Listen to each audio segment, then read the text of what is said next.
Хей, сәлем достар, қалайсыздар? Сіздермен бірге мен Аял Уинг, сіздер менің арнамдасыздар. Бүгінгі видео достар, үйде жасалатын суреттерге жалпы идея ойлап табатын боламыз, идея айтатын боламын. Егер де бұл видео сіздерге қызықты әрі пайдалы болса, сіздердің жанрларыңыздағы сіздер іздеген видео болса, онда сіздер ары қаратай тамашалаңыздар. Ал ендеше мен бастаймын.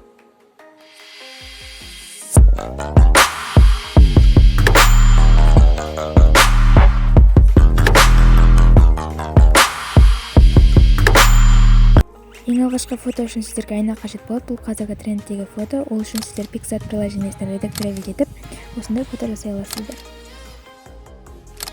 Келесі фотоны жасау үшін бізге үйде бар нәрселер керек болады, яғни жемістер, немесе көкөністер де болады. Овощтардан мен огурцы мен помидорды алдым. Оларды дөңгелек етіп өздеріңіздің қиялдарыңыз бойынша осылай турап аласыздар, және де оны өздеріңіздің фантазияларыңыз бойынша қойып суретке түсіп алсаңыздар болады.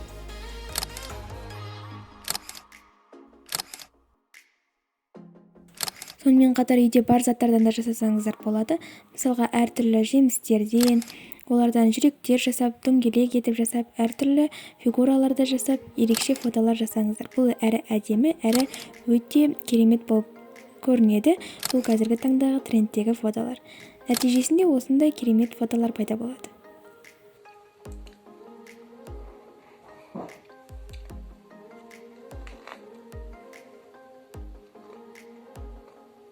Келесі фотоны жасау үшін бізге үйдегі кез келген әйнек керек болады.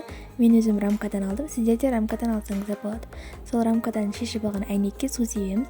Жақсылап сеуіп, оны бетімізге қойып, әртүрлі эффектілерде, яғни әртүрлі позаларда фотолар жасайтын боламыз. Солай сіздердің фотоларыңыз өте әдемі болып шығатын болады. Және үйдегі өте эстетичный нәрселермен де фотоға түсіп алсаңыздар болады. Бұл сіздердің фотоларыңыздың керемет болып шығуына көмек береді. Нәтижесінде осындай өте керемет, эстетичный фотолар пайда болады.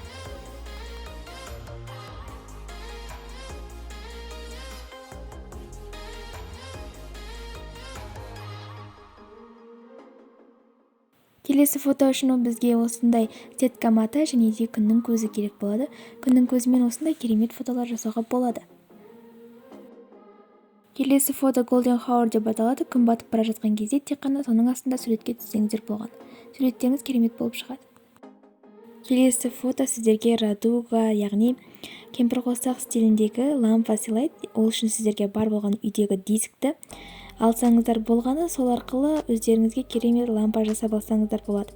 Бар болғаны телефонның фонаригін қосып және дискті соған жақындатсаңыздар, сіздерге өте керемет лампа жасап береді. Бұл жерде радуга.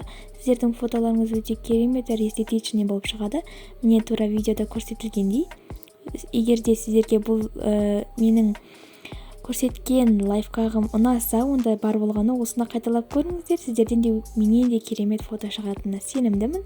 Нәтижесінде осындай ерекше фотолар пайда болады.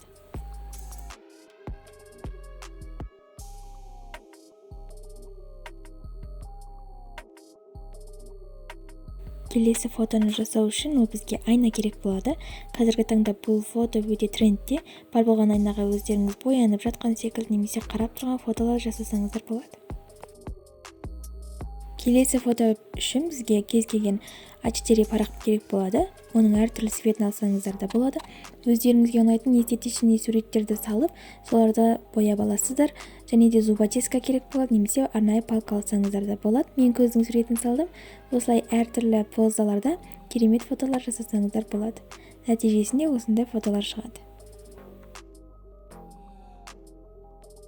Келесі фото үшін бізге А4 параққа фаворитті фотоның кескінін салып, соны кесіп аламыз.